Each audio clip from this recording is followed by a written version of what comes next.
नमस्कार दोस्तों, मैं सीमा डेमन मेरे इंस्टीट्यूट में आपका बहुत बहुत स्वागत करती हूँ। आज हम इस वीडियो में शुक्र ग्रह का सबसे पावरफुल रत्न के बारे में पूरी जानकारी प्राप्त करेंगे कि किसे इसे धारण करना चाहिए, कौन से पक्ष में धारण करना चाहिए, कौन सी धातु में धारण करना चाहिए। पूरी धारण विधि में बताऊंगी आपको, और रत्न की पहचान कैसे करें, कैसे आप जाने कि आपने जो रत्न खरीदा है वह 100% शुद्ध क्वालिटी का है कि नहीं, या फिर नकली रत्न है, तो उसकी पहचान करना भी मैं आपको बताऊंगी।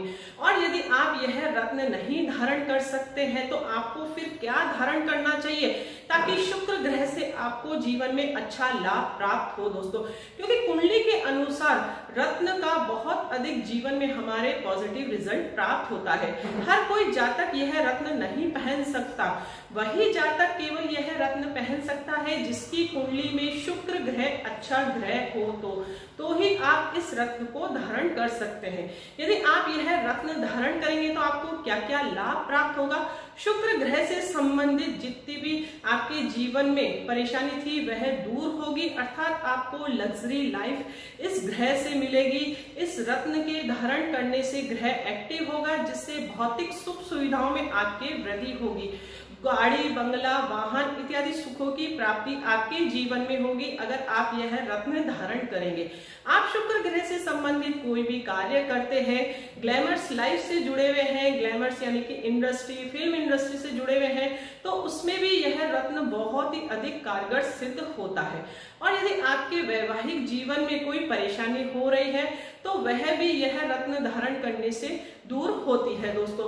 और जितनी भी शुक्र ग्रह हमारे कारक तत्व है, जिन जिन चीजों का, वह सब कुछ हमारे जीवन में देता है इस रत्न के धारण करने मात्र से ही दोस्तों। जिन जातकों की शादी में देरी हो रही है, विशेषकर पुरुष जातक, क्योंकि शुक्र ग्रह विवाह का कारक ग्रह भी माना जाता है, तो उन्हें तो अवश्य यह रत्न धारण करना चाहिए। विवाह से संबंधित जितनी भी परेशानियां होती है जीवन में वह अवश्य दूर होगी इस रत्न के धारण करने मात्र से ही। सेक्स संबंधित आपको कोई भी परेशानी है तो वह भी दूर होगी इस रत्न को धारण करने मात्र से ही दोस्तों। तो शुक्र ग्रह का यह बहुत ही पावरफुल रत्न होता है। यदि आपने पूरी विधि विधान से इस रत्न को धारण करा, पूरी प्राण प्रतिष्ठा अपना कर धारण करा, तो मैं गारंटी के साथ कहती हूँ कि आपको 100% लाभ इस रत्न से अवश्य प्राप्त होगा दोस्तों। तो चलिए शुरू करते हैं वीडियो। एस्ट्रोलॉजी से रिलेटेड महत्वपूर्ण जानकारियां प्राप्त करने के लिए मेरे चैनल को सब्सक्राइब कीजिए और लेटेस्ट नोटिफिकेशन के लिए बेल आइकॉन को भी प्रेस करिए। होता है शुक्र देव का सबसे पावरफुल रत्न व्हाइट टोपाज। आप देख सकते हैं कितना सुंदर रत्न ये होता है। इसकी जो आंतरिक संरचना होती है बिल्कुल डायमंड के समान ही इसकी कटिंग और फिनिशिंग होती है। ये खदानों में मिलता है, अर्थात खदानों के माइंस के द्वारा ही इसे निकाला जाता है। और ये व्हाइट लेयर पतली लंबी लंबी सलाखों के रूप में रॉ मटेरियल में मिलता है और उसकी फिर कटिंग और छटिंग की जाती है और उसके बाद इस रत्न को इस तरीके से शेप दिया जाता है। आप देख सकते हैं कितनी सुंदर इसकी जो अंदर की संरचना है, बिल्कुल पारदर्शी है। और जब इसकी ये रिंग बनती है तो बहुत ही खूबसूरत लगती है हमारे हाथ में जब इसे हम धारण करते हैं। और यह रत्न पूरा मैंने बता ही दिया है कि शुक्र ग्रह को रिप्रेजेंट करता है। क्यों? क्योंकि ये व्हाइट कलर का रत्न है और शुक्र देव से जो रश्मियां हमारे तक पहुंच रही है सूर्य के माध्यम से, तो जब हम इस रत्न को धारण करते हैं तो वह शुक्र देव एक्टिव हो जाते हैं हमारी कुंडली में और हमारे जीवन में, जिससे हमारे जीवन में हमें सब कुछ वह सुख प्राप्त होता है जो शुक्र देव हमारी कुंडली में देते हैं दोस्तों। अब सबसे पहला प्रश्न यही होता है कि शुक्र देव का रत्न किसे धारण करना चाहिए। तो सबसे पहले जो योग कारक ग्रह है, अब मैंने बता ही दिया योग कारक मारक कैसे निकालते हैं। तो सबसे पहले जो आपकी कोई सी भी लग्न कुंडली बने, अगर शुक्र देव योग कारक है तो आप पहन सकते हैं, लेकिन उसके लिए भी नियम है, लग्न का मित्र होना जरूरी है। वह कैसे, मैं एग्जांपल से आपको बताऊंगी। तो कहीं पर भी यदि आपके शुक्र देव स्थित है, यदि फर्स्ट हाउस में स्थित है, सेकंड हाउस में स्थित है, थर्ड हाउस में स्थित है, तो नहीं पहन सकते हैं। कब पहन सकते हैं? यदि वह सूर्य से अस्त हो गया है, उस कंडीशन में हम पहन सकते हैं। फोर्थ हाउस में शुक्र देव स्थित है, फिफ्थ हाउस में स्थित है, 7th हाउस में स्थित है, 9th हाउस में, 10th हाउस में और 11th हाउस में स्थित है शुक्र देव, तो आप रत्न धारण कर सकते हैं। और इसके अलावा 6 8 12 में यदि शुक्रदेव स्थित है तो आप रत्न नहीं धारण कर सकते। 3rd हाउस में स्थित होता है तब भी हम रत्न नहीं बताते हैं, क्योंकि हमारे यदि हम इस हाउस को एक्टिव कर लेंगे तो हमारे जीवन की जो भाग दौड़ है वह बहुत अधिक बढ़ जाएगी और जातक बहुत अधिक परेशान हो जाएगा। और 6 8 12 घर वैसे ही अच्छा नहीं माना जाता है। तो कोई भी जब हम रत्न रिकमेंड करते हैं तो इन चीज़ों का ध्यान रखना बहुत जरूरी है। हर रत्न के लिए रूल फॉलो करा जाता है। अब इन घरों में यदि शुक्रदेव स्थित है और वह सूर्य से अस्त हो गया है, सपोज करिए सूर्य यहाँ पर स्थित है और शुक्र यहाँ पर स्थित है, दोनों का डिग्री डिफरेंस यदि 9 डिग्री से कम होगा तो आप यह रत्न धारण कर सकते हैं। दोनों का डिग्री डिफरेंस यदि 4 या 5 है, क्योंकि सूर्य देव ने शुक्र देव को पूर्णतः अस्त कर दिया, तब आप इस रत्न को धारण कर सकते हैं। इसी प्रकार से यहाँ पर भी यदि सूर्य और शुक्र की युति है तो आप यदि सूर्य ने शुक्र को अस्त कर दिया उसी अवस्था में आप धारण कर सकते हैं। इसी प्रकार से यहाँ पर भी आप शुक्रदेव का यह रत्न धारण कर सकते हैं। कंडीशन ये वाली फॉलो होगी। इसी प्रकार से 3rd हाउस में भी यही कंडीशन फॉलो होगी। तो इस चीज़ का आपको ध्यान रखना है कि कहीं पर भी शुक्रदेव स्थित हो तो आप धारण कर सकते हैं। इन घरों में यदि सूर्य से अस्त हो तो आप धारण कर सकते हैं, और कहीं पर भी सूर्य से अस्त हो तो कोई धारण करने में प्रॉब्लम हो ही नहीं सकती। और लग्न का मित्र होना जरूरी है। अब आपको भली भांति पता है कि शुक्रदेव किस किस के मित्र है। बुध ग्रह के ये अति मित्र है, शनिदेव के अति मित्र है। इस प्रकार से तुला और वृषभ लग्न के लिए तो यह रत्न रिकमेंड किया ही जाता है। उसके बाद मकर और कुंभ लग्न के जातक भी यह रत्न धारण कर सकते हैं, और उसके अलावा कन्या और मिथुन लग्न के जातक भी यह रत्न धारण कर सकते हैं। तो लग्न का मित्र होना जरूरी है। मैं आपको एग्जांपल देकर बता देती हूँ कि किस तरीके से हम देखते हैं कि आप यह रत्न धारण कर सकते हैं कि नहीं कर सकते हैं। मैं ऑनलाइन कुंडली कंसल्टेंसी करती हूँ, तो उसमें बहुत से जातक मेरे पास रत्न रिकमेंडेशन के लिए ही आते हैं, क्योंकि पिछला वीडियो में मैंने बताया था कि गलत रत्न धारण करने से हमारे जीवन में बहुत अधिक प्रॉब्लम हो जाती है। इसलिए जब भी आप रत्न धारण करें तो बिल्कुल आपको भी आना चाहिए वह प्रोसेस क्या होता है, तो इसलिए मैं आपको बता रही हूँ। और भाव चलित कुंडली में भी एक बार शुक्र की स्थिति आप देख लीजिए, वह अच्छी अवस्था में है कि नहीं है, इस तरीके से। अब आप ये देख सकते हैं, इसमें यह वृषभ लग्न की कुंडली है, तो शुक्र ग्रह कहाँ पर स्थित है वह सबसे इंपॉर्टेंट है। उच्च का है, यहाँ पर है, और सूर्य से अस्त भी हो गया है, तो इसे हमने व्हाइट टोपाज रिकमेंड किया। इस तरीके से आप देख सकते हैं। और ये अदर जातक की कुंडली है, इसमें भी शुक्र वृषभ लग्न की कुंडली है। अब शुक्रदेव कहाँ पर स्थित है, धन भाव में स्थित है, लेकिन उनकी पावर 50% ही है, इसलिए उसकी पावर को बढ़ाने के लिए तो हम शुक्रदेव का रत्न बताते हैं, ताकि उन्हें स्वास्थ्य से भी अच्छा लाभ प्राप्त हो, धन सुख समृद्धि सब कुछ प्राप्त हो। क्योंकि ये कुटुंब भाव का स्वामी भी होता है, धन भाव का स्वामी भी होता है, और शुक्रदेव इनके 6th हाउस के लॉर्ड भी है, लेकिन लग्न स्वयं लग्न है, इसलिए यह धारण कर सकते हैं। इस तरीके से आप देख सकते हैं, कभी भी रत्न धारण करना हो तो कुंडली के अकॉर्डिंग धारण करें। ऐसा नहीं कि राशि के अनुसार रत्न धारण कर लिया, या फिर किसी के कहने मात्र से ही रत्न धारण कर लिया, या दशा अंतरदशा आ रही है तो रत्न धारण कर लिया। नहीं, यदि कुंडली आपकी बताती है कि हाँ ये रत्न धारण करना है तो ही आपको धारण करना है। अब ये कुंभ लग्न की कुंडली है, इसमें शुक्रदेव आपके 9th हाउस के लॉर्ड होते हैं और 4th हाउस के लॉर्ड होते हैं। स्वयं शुक्रदेव अपनी स्वयं राशि में स्थित है, तो मालव्य राजयोग बना रहे हैं, लेकिन उनकी आप पावर देख सकते हैं 25% ही पावर है।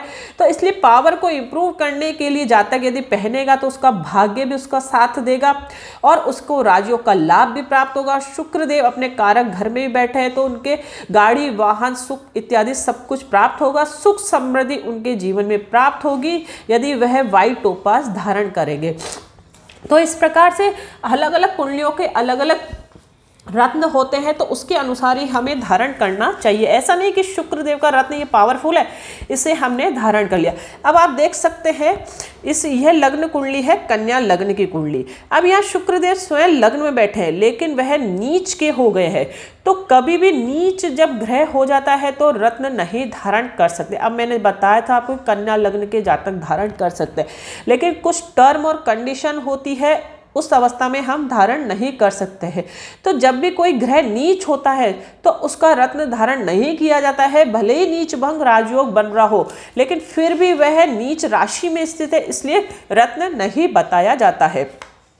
उस स्थिति में क्या धारण करना चाहिए वह वीडियो के एंड में मैं आपको बताऊंगी, तो उस वीडियो को आप एंड तक जरूर देखते रहिए। अब ये हम देख सकते हैं कर्क लग्न की कुंडली है। अब शुक्रदेव को अच्छा घर तो मिला है, यानी कि 4th हाउस मिला है और लाभ भाव के स्वामी है, लेकिन लग्न के अति शत्रु होने के कारण, और इनका प्लेसमेंट भी अच्छा है, अति शत्रु होने के कारण हम व्हाइट टोपाज नहीं पहन सकते। यदि पहनेंगे तो इन्हें स्वास्थ्य में दिक्कत आएगी, क्योंकि ये लग्न का अति शत्रु है। इस ग्रह को यदि हमने एक्टिव कर लिया तो हमारे स्वास्थ्य में प्रॉब्लम होगी, इसलिए रत्न नहीं पहन सकते। कौन सी चीज पहन सकते हैं वह मैं बताऊंगी। तो इस प्रकार से बहुत सी कुंडलियों का मैं एग्जाम्पल आपको दे सकती हूँ। यह वृश्चिक लग्न की कुंडली है।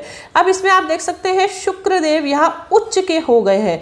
वह यहाँ पर 12th हाउस के लॉर्ड है और इसके अलावा 7th हाउस के लॉर्ड है। अति शत्रु होने के कारण और उच्च होने के कारण और भाव चलित कुंडली में यहाँ पर आ गए हैं, तो हम यह शुक्रदेव का रत्न नहीं पहन सकते। इन जातिका का मेरे पास आया था ये कुंडली एनालिसिस के लिए, तो इन्होंने ओपल ही धारण कर रखा था। तो शुक्रदेव का रत्न ओपल भी होता है, लेकिन व्हाइट टोपाज सबसे बेस्ट होता है, क्योंकि जब भी हम इसकी रिंग बनवाते हैं तो क्रैक होने का डर नहीं रहता है और ये लुक वाइज भी बहुत अच्छा रहता है। ओपल रत्न थोड़ा सा सॉफ्ट होता है तो कई बार क्रैक हो जाता है। जब भी हम इन्हें पहनते हैं डेली रूटीन्स के कार्यों में भी ये कई बार क्रैक हो जाता है, इसलिए व्हाइट टोपाज सबसे बेस्ट रत्न माना जाता है हमारे शुक्रदेव का रत्न। अब डायमंड में यदि आप अफोर्ड करते हैं तो आप धारण कर सकते हैं। अब इस रत्न धारण की विधि क्या है, मतलब कौन सी विधि से हम इसे धारण करें, कौन सी धातु में धारण करना है, कौन सी उंगली में धारण करना है, शुभ मुहूर्त क्या है, वह सब कुछ मैं आपको बताती हूँ। इस प्रकार से आप सबसे पहले गंगा जल ले लीजिए और ये दूध है, 2 बॉल्स आप ले लीजिए। आपकी ये रिंग बन जाए, जब आप सुनार से ये रिंग बनवा लेंगे, डायमंड में ना आपको ये जेम्स बताया, इस जेम्स की इस तरीके से रिंग बनती है और इसे सदा सिल्वर में ही धारण करना है। अन्य कोई धातु इसमें यूज नहीं होती है, केवल और केवल चांदी में ही धारण करना है। क्यों? शुक्रदेव की यह धातु होती है। तो सबसे पहले क्या करना है, आपको इसे गंगा जल में डिप कर लेना है और उसके बाद इसे अच्छे से धो लीजिए। अच्छे से इस तरह से धो के गंगा जल में डिप करके कच्चे दूध में इसे एक बार धो लीजिए, अच्छे से घुमाकर धोकर फिर एक बार से फिर से गंगा जल में इसे इस तरीके से क्लीन कर लीजिए और उसके बाद एक स्वच्छ कपड़े से आप इस रिंग को पोंछ लीजिए और जहाँ पर भी पूजा स्थल हो आप यह प्रक्रिया वहाँ पर अपनाएं तो सबसे बेस्ट रहता है। पूजा स्थल पर आप अगरबत्ती या एक दीपक लगाएं शुक्रदेव के नाम का और उसके बाद आपको क्या करना है, लेफ्ट हैंड में इस तरीके से इस रिंग को रखकर अपनी मुट्ठी बंद कर लेना है और यह मंत्र जाप माला होती है, आप देख सकते हैं। तो इस मंत्र जाप माला से आप यहाँ से स्टार्ट करिए, ये सुमेरु होता है, यहाँ से स्टार्ट करिए ओम शुम शुक्राय नमः, ओम शुम शुक्राय नमः, ओम शुम शुक्राय नमः। इस तरीके से शुक्रदेव के 108 बार आपको मंत्र जाप करना है और जब आपके मंत्र जाप कंप्लीट हो जाए, आसन लगाकर आप बैठेंगे, दीपक जलाकर आप बैठेंगे और इस तरीके से आपने एक हाथ में अंगूठी को वो रख रखा है, दूसरे हाथ से आप मंत्र जाप कर रहे हैं, तो ये पूरी अंगूठी जो होती है एनर्जाइज हो जाती है, इसकी प्राण प्रतिष्ठा हो जाती है। जिस प्रकार से हम भगवान को हमारे मंदिर में प्रतिष्ठित करते हैं, उनमें प्राण लाते हैं, इसी प्रकार से इस अंगूठी की भी प्राण प्रतिष्ठा हो जाती है। इसे हम धारण विधि भी कहते हैं। जब यह एनर्जाइज हो जाए तो इसे आपको कौन सी फिंगर में धारण करना है, इसे आपको इंडेक्स फिंगर में इस तरीके से धारण करना है। इसे आप मिडिल फिंगर में भी धारण कर सकते हैं। दोनों ही फिंगर हमारी शुक्रदेव को रिप्रेजेंट करती है, क्योंकि जो ये हमारा शुक्रदेव का पर्वत होता है, तो दोनों जो अंगुलियां होती है वह दोनों ही शुक्रदेव को प्रदर्शित करती है, इसलिए दोनों फिंगर्स में से आप कोई सी भी धारण कर सकते हैं, कोई सी भी उंगली में आप धारण कर सकते हैं, या तो आप इंडेक्स फिंगर में धारण करें या आपकी मिडिल फिंगर में। अब कौन से शुभ मुहूर्त में आपको ये धारण विधि अपनानी है, तो वह चौगड़िया देखकर आप जान पाए कि शुक्रवार वाले दिन शुक्ल पक्ष में इसे आपको धारण करना है। कौन सा समय होगा, इसे आप 7:30 से 10 o'clock के मध्य धारण कर सकते हैं। ये सबसे शुभ मुहूर्त होता है, शुक्रवार वाले दिन इसे आपको धारण करना है और शुक्ल पक्ष में ही धारण करना है। इस चीज़ का आपको ध्यान रखना है। ये पूरी धारण विधि अपना कर ही इसे आप धारण करेंगे, तभी आपको 100% पॉजिटिव रिजल्ट इस रत्न से प्राप्त होगा। क्योंकि धारण विधि अपनाना बहुत ज़रूरी होते हैं, क्योंकि एक तरह से प्राण आ जाते हैं इन जेम्स में। और शुक्र देव जो भी आपकी कुंडली में पावर में कम है तो उसमें बल मिल जाता है और वह ग्रह एक्टिव हो जाता है और आपको 100% लाभ देने लग जाता है अपने जीवन काल में। अब मैंने आपको ये सब चीज़ें बता ही दी है, कौन सी फिंगर में धारण करना, कौन सी धातु में, शुभ मुहूर्त भी मैंने बता ही दिया आपको। अब सबसे मोस्ट इम्पॉर्टेंट चीज़ होती है कि हम रत्न की पहचान कैसे करें, क्योंकि कई बार हमने देखा है कि नकली रत्न भी बहुत मार्केट में अवेलेबल है। तो आप कैसे जानें कि ये शुद्ध रत्न है कि नहीं है, क्योंकि एक इस तरीके से ट्रांसपेरेंट रूप में आपको कोई भी दे देगा। बहुत लो कॉस्ट में यदि रत्न आ रहा है तो वह समझिए आप नकली है, क्योंकि पर्टिकुलर एक कॉस्ट होती है इनकी, क्योंकि पूरी छटिंग होती है, पूरी कटिंग होती है। इस तरीके से ये पूरी फिनिशिंग होने के बाद ही एक रत्न बनता है, बहुत मेहनत लगती है इसमें। आप देख सकते हैं इसकी जो संरचना है, आप अंदर से देखिए किस तरीके से पूरा ट्रांसपेरेंट है। तो सबसे पहले आपको क्या करना है, लैब टेस्टेड रिपोर्ट जरूर लेवे आप। जब भी आप रत्न खरीदे तो इस प्रकार से ये लैब टेस्टेड रिपोर्ट होती है, जेम्स आइडेंटिफिकेशन रिपोर्ट जिसे हम कहते हैं। तो लैब टेस्टेड रिपोर्ट जरूर ले। अब लैब टेस्टेड रिपोर्ट में आपको दो चीज़ें देखना बहुत जरूरी है। स्पेसिफिक ग्रेविटी, स्पेसिफिक ग्रेविटी का मतलब होता है इसमें कितना भारीपन है। जब इसे हम मतलब इसका वेट लेते हैं तो इसमें कितना इसका भारीपन है, तो वह बहुत मोस्ट इम्पॉर्टेंट होता है। तो यह जो स्पेसिफिक ग्रेविटी है वो 3.151 के करीब आती है। तो इस चीज़ का आपको ध्यान रखना है। और रिफ्रैक्टिव इंडेक्स यानी कि इसका अपवर्तन कितना है, यानी कि जो किरणें आ रही है सूर्य से शुक्रदेव की, वह कितनी रिफ्लेक्ट होती है इस रत्न के माध्यम से, तो वह 1.60 के अप्रोक्सीमेट होती है और 1.64 के अप्रोक्सीमेट होती है। यदि ये दोनों चीज़ आपके जो आपने लैब टेस्ट रिपोर्ट लिए उनमें आइडेंटिफाई है तो समझिए ये 100% वाइट टोपास आपके 100% शुद्ध क्वालिटी का है। क्योंकि ये जो लैब टेस्ट रिपोर्ट बनती है सूक्ष्मदर्शी के द्वारा इस रत्न की पूरी जांच और परख होती है, पूरा इसका वेट लिया जाता है, पूरा इसका रिफ्रैक्शन इंडेक्स होता है, वह देखा जाता है कितना, उसके बाद ये रिपोर्ट बनाई जाती है। तो कभी भी आप जब भी रत्न खरीदे तो यह इस तरीके से रिपोर्ट जरूर ले। अब आप सबसे बड़ा क्वेश्चन आता है कि हमारे जीवन में हमें सब कुछ चाहिए, लग्जरी लाइफ किसको नहीं चाहिए, धन किसको नहीं चाहिए, सबको चाहिए। अब कई जातक, अभी जैसे मैंने बताया है, लग्न का शत्रु है, शुक्रदेव आपकी कुंडली में नेगेटिव है, आप रत्न नहीं पहन सकते हैं, तो फिर क्या करें? चीज़ें तो हमें सब कुछ चाहिए। तो उस स्थिति में आपको क्या करना है, रत्न नहीं पहन सकते हैं, शुक्रदेव नेगेटिव है, पॉजिटिव है, लग्न के शत्रु है, तो भी आप क्या करें, और नेगेटिव है तो भी क्या करें, दोनों ही कंडीशन में आप रुद्राक्ष धारण कर सकते हैं। तो शुक्र देव का रुद्राक्ष जो होता है वो 6 मुखी रुद्राक्ष होता है। तो 6 मुखी रुद्राक्ष यदि आप धारण करेंगे तो उसका रिजल्ट भी इस रत्न के समान ही होता है। क्योंकि हमारे कुंडली में जो नेगेटिव ग्रह होते हैं या फिर लग्न के जो शत्रु होते हैं उनको भी तो हमें अच्छा करना ज़रूरी है हमारे जीवन में पॉजिटिव रिजल्ट प्राप्त करने के लिए। तो एस्ट्रोलॉजी में इसीलिए हर चीज़ का उपाय है। तो रुद्राक्ष के माध्यम से आप शुक्र ग्रह को एक्टिव कर सकते हैं। और उसके अलावा मंत्र जरूर आप जाप करें, मंत्रों का जाप होता है, शुक्र देव के मंत्र होते हैं उनका जाप जरूर करें। और यदि नेगेटिव है तो शुक्र ग्रह से रिलेटेड दान करेंगे तो भी शुक्र ग्रह से आपको अच्छे रिजल्ट मिलेंगे। इस तरीके से आपकी लग्न कुंडली पर डिपेंड करता है कि आपको यह रत्न धारण करना चाहिए कि नहीं करना चाहिए।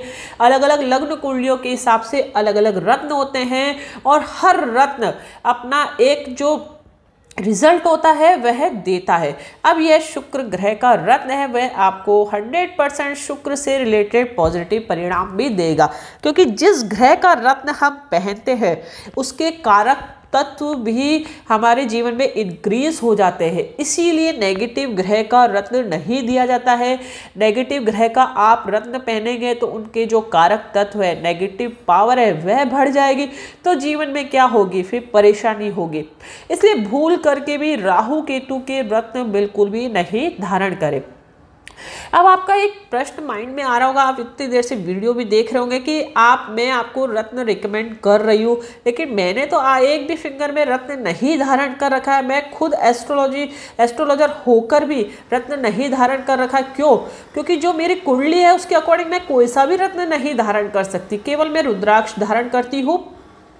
तो इस चीज़ का भी आपको ध्यान रखना है दोस्तों कि हो सकता है कभी कभी ऐसा होता है कि हम कोई सा भी रत्न नहीं धारण कर सकता है। तो उस स्थिति में क्या करना है, क्या नहीं करना है, वह सब कुछ हम यदि जान जाए तो हमारे जीवन में हम अपने आप ही चमत्कार कर सकते हैं। हर लाइफ का वह सुख भोग सकते हैं जो हम डिजर्व करते हैं। इसलिए आप घबराए नहीं, एस्ट्रोलॉजी का सहारा लीजिए। यदि आपके जीवन में कोई भी परेशानी है तो एस्ट्रोलॉजी के उपाय यदि आप अपनाएंगे 100%, तो मैं गारंटी के साथ कह सकती हूँ कि आपके जीवन की जो भी समस्या होगी वह जरूर दूर होगी। दोस्तों वीडियो अच्छा लगे तो लाइक ज़रूर करें, दूसरों के साथ भी शेयर ज़रूर करें ताकि उन्हें भी इस इन्फॉर्मेशन का ज्ञान हो सके दोस्तों।